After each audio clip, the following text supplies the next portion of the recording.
با سلام خدمت دوستان عزیز. این جوجه مرغ هندی ما، نکتوتی، دوم طاووسی.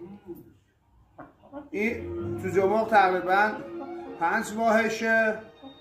بعد اگر کسی قصد خرید داره، بهترین گزینه برای خرید هستش که انشالله آخر تابستون به تخم میاد و میتونه ازش بهره برداری بکنه.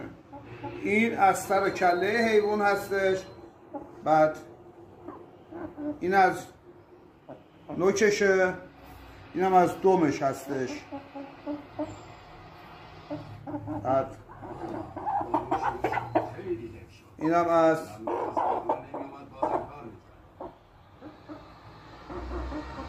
حیوان ما به قول ترکا فریک هست.